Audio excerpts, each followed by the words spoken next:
오늘 말씀을 잘 읽어보면 하나님은 이스라엘 백성들을 풀무불 가운데 있는 찌꺼기로 비유하십니다. 그러니까 무슨 뜻입니까? 풀무질을 할 때 원석을 넣지 않습니까? 철이면 철광석을 넣게 되겠죠. 그래서 풀무질 해가지고 그 철광석을 확 가열하면 녹아내리지 않습니까? 그 가운데서 쓸모있는 좋은 철만 정제해서 건져내고, 은도 마찬가지겠죠. 그렇게 건져내고 남아서 쓸모없는 것이 무엇입니까? 찌꺼기죠. 네, 찌꺼기는 버려지는 것입니다. 그런데 이스라엘 백성들을 하나님은 찌꺼기라고 비유하십니다. 즉 버려진다, 쓸모없다라고 하는 것이죠. 다시 사용할 수 없다라고 말씀하시는 것입니다. 그러기에 심판을 말씀하시는 것이죠. 그렇다면 여러분 생각해 보십시다. 하나님의 선택함을 받은 이스라엘 백성들이지 않습니까? 하나님의 은혜 가운데 얼마나 귀한 삶을 살아왔습니까? 그런데 왜 이들이 이렇게 찌꺼기의 신세가 되었을까요? 네. 왜 이렇게 하나님 앞에서 버림받는 신세가 되었을까요? 그 원인을 우리가 잘 알아야 우리들도 하나님 앞에서 찌꺼기와 같은 존재가 되지 않는다라고 하는 거예요. 우리가 아무리 은혜의 시대에 산다 할지라도 중요한 것이 무엇입니까? 하나님께서 우리를 정죄하여서 정말 하나님의 사람으로, 쓸모있는 사람으로, 하나님께서 꼭 사용하기 원하시는 믿음의 사람으로 사실은 정죄하시고 빚어서 만드셔서 사용해 주신다라고 하는 거죠. 그 하나님의 쓸모있는 인생이 되어서 쓰임받는 우리가 되어야 되지 찌꺼기 같은 인생이 되어서는 안 된다라고 하는 것입니다. 그렇다고 한다면 이스라엘 백성들이 왜 찌꺼기가 되었는지 그 원인을 살펴보면 우리들도 미리미리 준비할 수 있죠. 이 길은 내가 피해가야 될 길이구나. 내가 이쪽으로는 절대로 발을 들여놓아서는 안 되는구나 라고 하는 걸 깨달아 알 수 있게 된다라고 하는 것입니다. 그래서 이 자리에 나온 여러분 한 분 한 분은 하나님께서 귀하게 사용하시는 정말 정죄되어서 순금처럼 하나님 앞에 헌신하는 아름다운 믿음의 사람이 될 수 있기를 주님의 이름으로 축복합니다. 아멘. 자, 그렇다면 그렇게 되지 않기 위해서 이스라엘 백성들이 왜 찌꺼기가 되었는지 그 원인들을 오늘 말씀 속에 참 많이 나오거든요. 짧게 좀 살펴보십시다. 자, 첫 번째는요. 23절, 24절 말씀입니다. 다 읽지는 못하니까 여러분들 그 찌꺼기로 삼은 이유가 이제 23절에서부터 쭉 나와요. 자, 다 읽지는 못하지만 제가 찝어드리는 구절을 잘 보세요. 23절, 24절에서 하나님께서 왜 이스라엘 백성들을 찌꺼기로 생각하시는가? 특별히 24절에 정결함을 얻지 못한 땅이다. 이렇게 표현하는 걸 보게 됩니다. 너는 정결함을 얻지 못한 땅이다. 이스라엘 백성들을 정결함을 얻지 못한 땅이라고 비유하고 계시다라고 하는 거예요. 이것은 무슨 뜻입니까? 하나님께서 말씀으로 가르치시고 은혜를 많이 내려주셨습니다. 또 하나님의 뜻을 거스려서 잘못된 길로 갈 때에는 하나님께서 선자를 보내주셔서 그들을 붙잡아 이끌어주셔서 하나님의 길로 돌아올 수 있는 기회를 주셨습니다. 그럼에도 불구하고 그 새롭게 다시 기회를 주시는 하나님의 은혜를 자꾸 낭비하는 거예요. 여러분들, 은혜를 낭비하고 은혜를 무시하는 겁니다. 자꾸 세상으로 우상숭배로 그래서 이 정결함을 얻지 못한 땅이 된 이유가 무엇이냐? 결국 하나님을 신실하게 온전하게 믿고 따르지 못했기 때문에. 그런데 그렇게 된 이유가 무엇이냐? 바로 마음 한켠에 다른 생각이 들어왔기 때문이죠. 무슨 생각? 바로 우상의 생각, 이방 나라를 따라가는 생각이 들어와서 두 마음을 품게 되었다라고 하는 거예요. 그렇기 때문에 정결함을 얻지 못한 땅이 되었고 그들은 결국 어떻게 됩니까? 찌꺼기가 될 수밖에 없었다라고 하는 거예요. 그 다음에 두 번째는요. 25절 말씀인데 여러분들 25절은 28절 말씀하고 연결이 되는 부분입니다. 근데 25절에도 선지자, 28절에도 선지자가 나옵니다. 그래서 학자들은 이 둘 중에 하나는 선지자가 아니라 왕을 가리키는 것이다 라고 생각을 합니다. 그래서 25절 말씀이 선지자가 아니라 왕에 대한 하나님의 증개의 말씀이다라고 학자들은 해석을 합니다. 그럼 여러분들 한번 25절 잘 보시기 바랍니다. 그 선지자라고 나와 있는 표현을 왕들이 반역했다라고 생각하시면 그 결과가 이스라엘에게 어떻게 미쳐졌는가라고 하는 걸 우리가 잘 발견할 수가 있다라고 하는 거죠. 하나님께서 이스라엘 백성들을 믿음 안에서 하나님을 경외하는 마음으로 다스리라고 왕을 세워 주었는데 그 왕들이 하나님을 반역했다라고 하는 거예요. 그래서 우는 사자가 음식물을 움킨 같이 자기 마음대로 자기 생각에 좋은 대로 자기 눈에 보이는 것이 전부라고 생각을 하고 하나님의 뜻을 귀하게 여기거나 두려워하지 아니하고 마음대로 행했다라고 하는 거예요. 그래서 재산과 보물 많이 탈취하고 사람들을 죽였고 정말 나쁜 일들이 이스라엘 백성들 속에 왕 때문에 일어났다라고 하는 거죠. 결국 왕이 하나님을 신실하게 믿고 따르지 못해서 하나님 뜻에 반하는 일들을 많이 했다라고 하는 것입니다. 그 다음에 두 번째는요, 26절 말씀이에요. 거기에서 나오는 건 뭡니까? 제사장들이 하나님 앞에 부패했다라고 하는 거죠. 하나님 말씀을 신실하게 하나님 말씀의 뜻을 이스라엘 백성들 안에서 실현해 나아가지 못했다라고 하는 것입니다. 제사장이 부패했으니 여러분 생각해 보세요. 당연히 이스라엘 백성들은 말로 표현할 수 없을 만큼 영적으로 무너져 내릴 수밖에 없었다라고 하는 것입니다.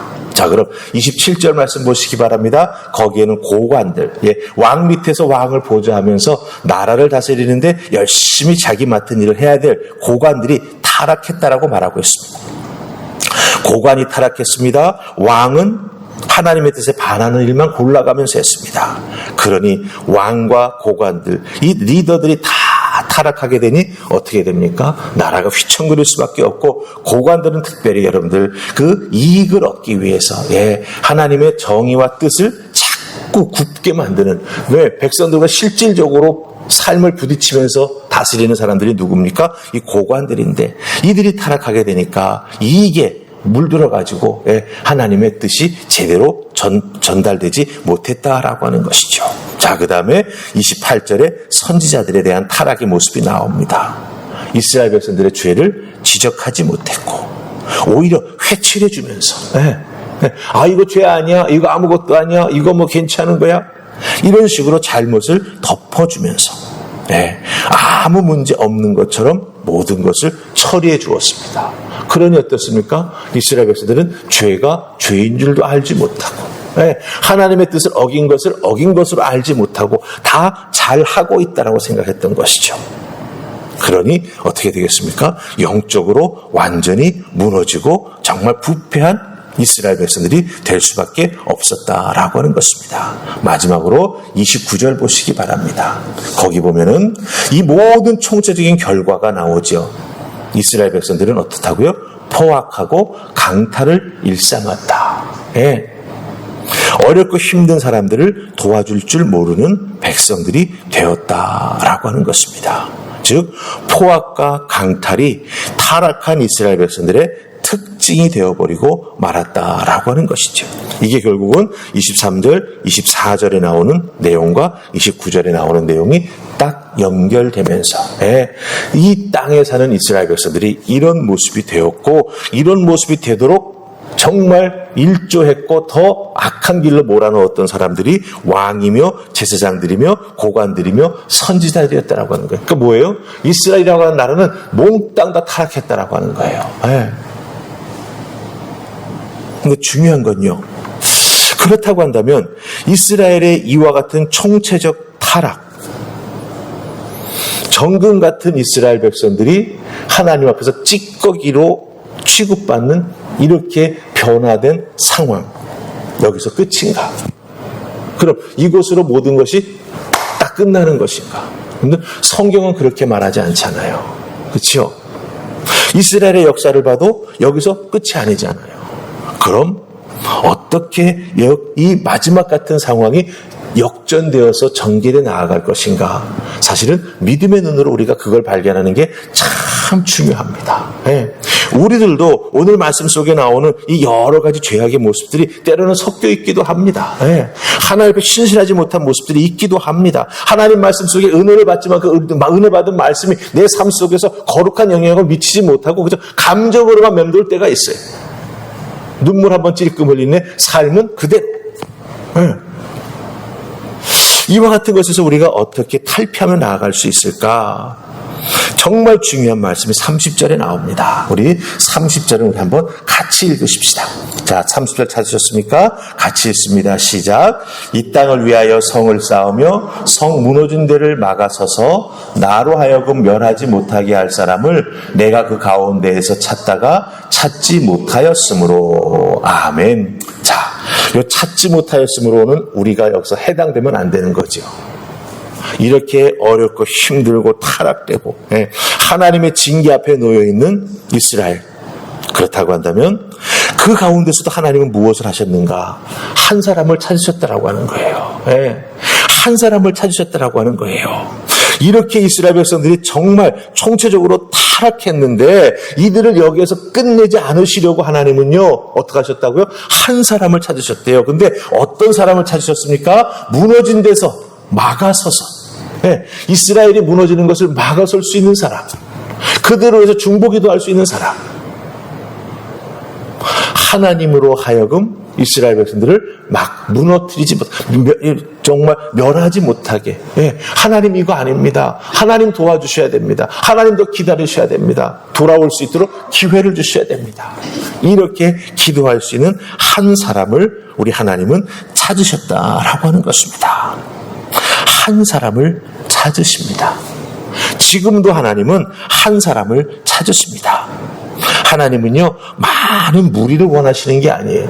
중구난방의 무리를 원하시는 게 아닙니다. 한 사람을 찾으십니다. 무너진 성벽 틈에서 서서 중보하며 하나님의 심판을 막아줄 사람, 하나님 앞에 담대하게 나아가서 하나님 조금만 더 기다려 주십시오.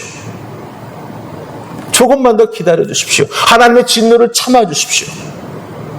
모세처럼 하나님 앞에 나아가 이스라엘 백성들의 죄로 인해서 하나님 이스라엘을 진노하여 탁 멸하시려고 할 때 어떻게 합니까? 막아서지 않습니까? 하나님 나를 데려가시고 이스라엘 백성들을 살려주십시오. 이렇게 깨어 기도하는 한 사람이 누가 되어야 된다? 내가 되어야 된다라고 하는 거예요, 여러분들. 대신 누가 해주겠지.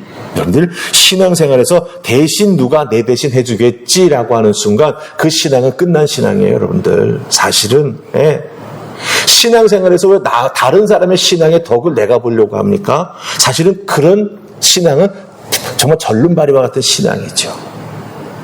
쉽게 말하면 내 아내가 예수 잘 믿으니까 나는 무슨 짓을 해도 난 천국 가. 아니지 않습니까? 그렇기 때문에 여러분들 내가 깨어 기도하는 한 사람, 틈새에 서서 성이 무너지지 않게 막아서는 믿음의 사람이 되어야 한다라고 하는 거예요. 이것은 가정에도 적용됩니다. 가정에서 왜 무너진 부분이 없겠습니까? 그 틈새에 서서 누가 그것을 깨달아 하는 내가 더 무너져 내리지 않고 하나님의 긍휼의 은혜, 회복의 은혜를 소망하면서 기도하는 내가 되어야 한다라고 하는 것입니다. 기도하는 한 사람이 내가 될 때 내가 속해 있는 신앙 공동체가 바로 서게 됩니다. 믿음의 사람들 가운데 그 관계 가운데 내가 그 틈새에서 바로 서서 기도하기 시작하면 그 관계가 바로 잡혀나가기 시작하고 하나님께 영광 돌리는 아름다운 사랑의 관계로 다시 꽃피어지게 된다라고 하는 것이죠. 중요한 건 뭡니까? 기도하는 한 사람.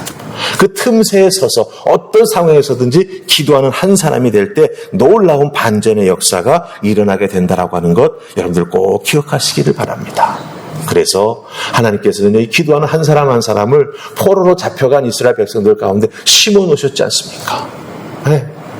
그들의 기도, 그들의 그 변찮는 굳건한 믿음을 통해서 하나님은 이스라엘 백성들을 다시 돌아오게 하셔서 예루살렘을 회복하시고 성전을 다시 지으시고 예배를 회복하시고 믿음의 사람들이 다시 믿음의 뿌리를 내리며 살아갈 수 있도록 이끌어 주셨습니다. 한 사람. 부탁합니다. 여러분이 그 틈새에 서서 기도하는 한 사람 다 되시기를 주님의 이름으로 축복합니다. 아멘. 우리 기도하십시다. 좋으신 하나님 감사합니다. 오늘 말씀 속에서 이스라엘 백성들 결국은 하나님 앞에 찌꺼기가 되어버리고 말았습니다. 버려지고 마는 존재. 그러나 저희들 그 말씀 속에서 한 가지 빛을 봅니다. 그 찌꺼기와 같은 존재 속에서도 하나님은 한 사람을 찾으십니다.